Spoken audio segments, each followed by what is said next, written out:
aspectos claves de la soteriología. Y necesitamos iniciar hablando acerca de la depravación total. Ojo, porque no es depravación absoluta, sino depravación total. Y quiero iniciar con una frase que dice que el ser humano es capaz de hacer lo malo, imaginable, pero no puede hacer lo peor de eso imaginable.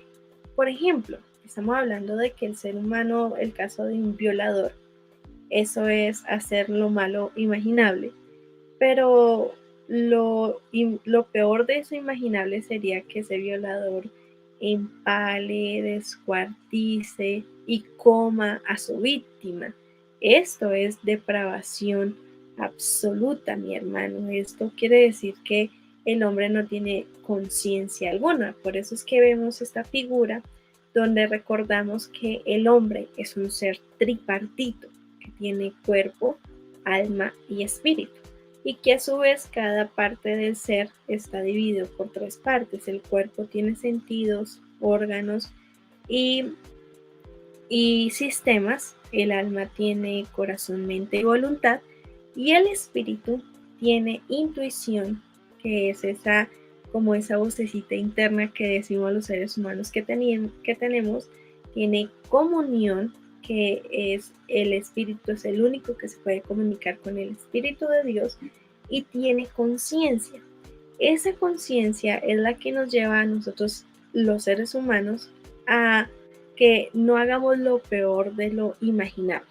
Cuando hablamos del caso de un violador que descuartiza, empala y come de su víctima, estamos hablando de que esta persona ha perdido su conciencia. Entonces, fíjese cómo el hombre, aunque sí es pecador, no tiene una depravación absoluta, tiene una depravación total, pero no una depravación absoluta. Aunque hay algunos casos donde sí se evidencia una depravación absoluta, pero no en su mayoría. Bajo ese ítem, entonces necesitamos hablar sobre lo que es la depravación total. ¿Qué es la depravación total? Es la ausencia del bien relativo. Mire, para el ser humano es imposible hacer el bien.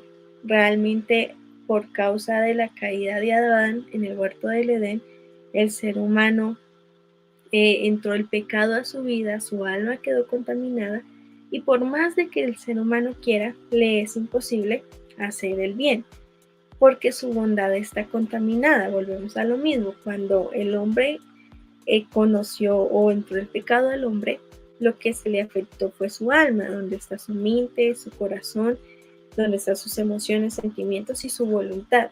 Entonces, por más de que el hombre quiera, su voluntad se ve contaminada por causa del pecado. Y depravación total también significa pecar y siempre pecar. Lo bueno cobra sentido en una vida llena de santidad que muestra buenas obras. Por eso es que vamos a ver a lo largo del estudio de la soteriología la importancia que tiene el Espíritu Santo también en esta parte salvadora para el ser humano, como la salvación también proporciona santidad a través del Espíritu Santo. Bajo este aspecto de lo que es la depravación total, entonces necesitamos hablar acerca del ser y del hacer del hombre. Entonces, cuando nosotros hablamos del ser, debemos decir que el hombre no es bueno. En su naturaleza, definitivamente el hombre no es bueno. Y en su hacer, podemos decir que el hombre puede hacer cosas buenas, pero eso no quiere decir que sean buenas, sino que eso se rigen por sus intereses. Y esos intereses pues hacen que el hombre reaccione por medio de obras, pero no quiere decir que las haga de manera que salgan de su corazón o porque sean buenas, sino porque hay un interés de por medio. Pero pues el ideal es hacer cosas buenas que sean realmente buenas, no por nuestra propia cuenta, sino por el interés del Espíritu Santo que usa nuestra vida para hacerlas. Y cuando nosotros nos regimos bajo el interés del Espíritu Santo, entonces podemos cambiar ese no es bueno del ser por un ser que sí es bueno, regido por el poder del Espíritu Santo. Bajo ese contexto, entonces hablemos del ser. El ser es un ser esclavo y que está esclavo, obviamente, del pecado, donde el pecado es el dueño del ser, mi hermano. Definitivamente, antes de que Cristo muriera en la cruz del Calvario, esta era la condición que vivía el hombre, ser esclavo del pecado, de la muerte. Ellos eran nuestros dueños. Pero ¿qué hizo Cristo? Cristo negoció por nosotros. En vez de que nosotros pudiéramos negociar, Cristo se encargó de negociar y no solo negoció, sino que pagó el precio por nosotros. Y eso hace, mi hermano, que el hombre pueda hacer cosas buenas, como lo es el fruto del Espíritu. Recuerde que Gálatas capítulo 5, versículo 22 y versículo 23 dice: mas el fruto del Espíritu es amor, gozo, paz, paciencia, benignidad, bondad, fe, mansedumbre, templanza. Contra tales cosas no hay ley. Cuando Cristo negoció por nosotros y pagó el precio, cada una de esas características del fruto se desarrolla en medio de la vida del creyente, y ese hacer se vuelve un hacer bueno, con buenas obras y con intereses guiados por el Espíritu Santo. Entonces, esto es lo que rige cuando hablamos de depravación total. Vamos a darnos cuenta que va a estar implicado el ser y el hacer de todo ser humano. Bajo este contexto, vamos a ver diferentes posturas que existen en pos o en referencia a este tema de la soteriología y en tema a la depravación total del hombre. Entonces debemos saber, mis hermanos, que existen varias posturas, como lo son el calvinismo y el arminianismo. Debemos saber que el arminianismo, el calvinismo, viene desde una postura agustinianismo, que es diferentes ideas filosóficas y teológicas y doctrinas derivadas de la obra de Agustín de Hipona, que es uno de los padres de la iglesia, que si nosotros nos damos dentro de su trabajo teológico que les mandé a hacer acerca de la justificación, Agustín de Hipona hacía parte de la época de la patrística, de los padres de la iglesia, que fue muy fiel seguidor de Pablo, a pesar de que Agustín de Hipona nació muchos años más adelante, como unos 200 años adelante de Pablo, pero fue fiel discípulo de Pablo y de sus enseñanzas, donde la posición calvinista es totalmente teocéntrica, se concentra en Dios, en su soberanía, en la soberanía de Dios, en la revelación divina y en la predestinación divina. Y por otro lado tenemos el arminianismo, que está guiado por el pensamiento semipelagianismo, que el semipelagianismo es una escuela teológica y soteriológica que contrasta con la enseñanza pelagiana sobre la salvación, que es la misma de Agustín de Hipona.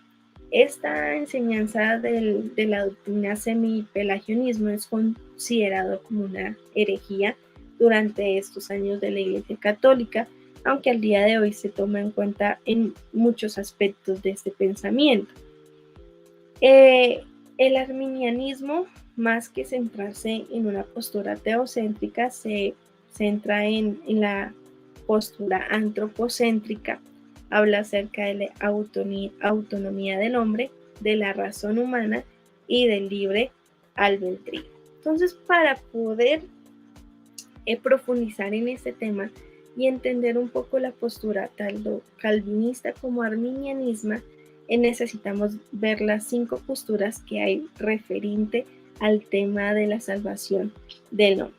Y para eso entonces vamos a mirar las 5 posturas. Las 5 posturas son: la primera, la depravación del hombre; la segunda, la elección de los santos; la tercera, la expiación o redención del hombre; la cuarta, la gracia de Dios; y la quinta, la vida eterna. ¿Qué dice el calvinismo? El calvinismo dice que la depravación del hombre es total. ¿Qué quiere decir eso, mis hermanos? Dice que debido a la caída, el pecador es incapaz de creer en el Evangelio y ser salvo. ya que está muerto, ciego y sordo a las cosas de Dios y su corazón es engañoso y perverso en gran manera. Quiere decir que su conciencia es una conciencia cauterizada que definitivamente se ha desviado por causa del pecado y que su depravación ha sido total, mientras el arminianismo dice que la depravación del hombre es parcial, es decir, que aunque la naturaleza humana fue seriamente afectada por la caída, el hombre, sin embargo, no ha perdido del todo su capacidad espiritual. De cierto modo, todavía tiene conexión con el Padre en su vida espiritual. En cuanto a la elección de los santos, el calvinismo dice que es incondicional. ¿Qué quiere decir esto? Que Dios escogió a ciertos individuos para salvación antes de la fundación del mundo y se debía únicamente a su voluntad soberana, mientras que la postura arminianismo dice que la elección de los santos es condicional, que Dios haya escogido a ciertos individuos para salvación antes de la fundación del mundo se debe al hecho de que Dios vio de antemano que dichos individuos habrían de responder a su llamado. Miren la diferencia que hay entre el uno y el otro, en que el uno dice Dios escogió antes por sí o por sí no, y mientras el otro dice no, Dios en eh, su omnisciencia sabía desde antes quiénes iban a salvarse, quiénes iban a aceptar, quiénes iban a creer y quiénes no. En cuanto a la expiación o la redención del hombre, el calvinismo dice que es ilimitada. ¿Qué quiere decir esto? Que la obra redentora de Cristo tuvo como fin salvar a los elegidos únicamente y en efecto aseguró la salvación de estos. Para algunos, para los que fueron predestinados desde antes de la fundación del mundo. Mientras el arminianismo dice que es general, que fue para todo el mundo, que la obra redentora de Cristo brindó a todos los hombres la oportunidad de ser salvos, pero no garantizó la salvación de ninguno. Pues mire que son posturas muy parecidas, pero que en ciertos puntos específicos sí cambian. En cuanto a la gracia de Dios, el calvinismo dice que la gracia no se puede, que es irresistible, no se puede resistir.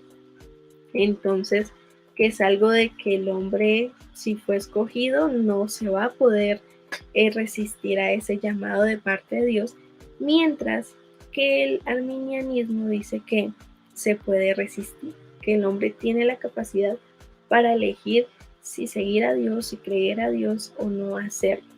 Y en cuanto a la vida eterna, se nos habla acerca de, en el calvinismo, de la perseverancia de los santos, en cuanto a todos los escogidos por Dios y redimidos en Cristo, y a quienes el Espíritu ha impartido fe, son eternamente salvos y perseveran hasta el fin, ya que son preservados en la fe por el poder de Dios y del Todopoderoso.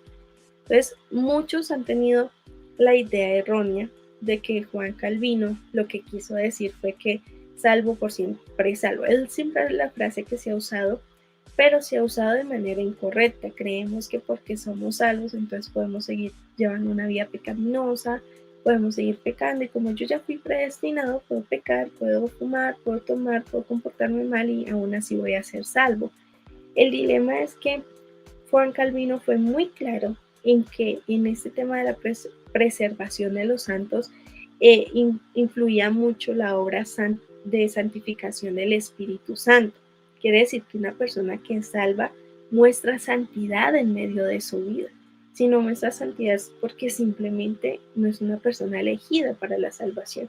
Era la postura de Juan Calvino, pero que con el paso de los años mucha gente la fue tergiversando y la fue dañando y se levantó esta postura de que si yo soy salvo, entonces puedo pecar, puedo hacer, y porque ya he sido salvo, ya he sido predestinado. Pero la pregunta grande que hay es cómo sé yo si he sido predestinada para salvación o no.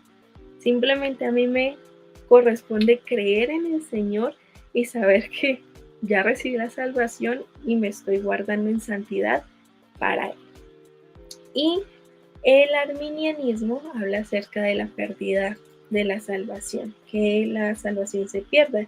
que los que creen y son verdaderamente salvos pueden perder su salvación por no preservar la fe en medio del Señor. Entonces estas son las dos posturas que existen en cuanto al tema de la salvación del hombre, y que son dos posturas muy fuertes que existen, que todavía tienen mucho auge hasta el día de hoy, tanto el calvinismo como el arminianismo. Realmente las asambleas de Dios tenemos como un poquito un revuelto de todos, pero más hacia el arminianismo, pero realmente es de mirar todo el enfoque bíblico que tiene cada una de estas posturas. Son muy buenas para considerar, pero siempre debemos irnos a la base, que es la Biblia. Quiero terminar hablando acerca de que en, en el concilio de Sínodo de Dort, la postura arminiana fue rechazada y la postura calvinista fue reafirmada. ¿Por qué fue rechazado los arminianos? Porque su sistema de pensamiento no están originalmente ordenados de la manera como se presenta, como los presenté aquí, sino que está un poquito desordenado y no tiene coherencia y no tiene casi estructura bíblica como lo tiene la postura calvinista. Por eso en este sínodo de Dort fue rechazada esa postura y fue considerada hereje, mientras que la postura calvinista fue aceptada y considerada en la iglesia protestante. Entonces esos son algunos aspectos de la soteriología que debemos tener en cuenta para seguir desarrollando nuestro trabajo y nuestra búsqueda profunda acerca del tema de la salvación.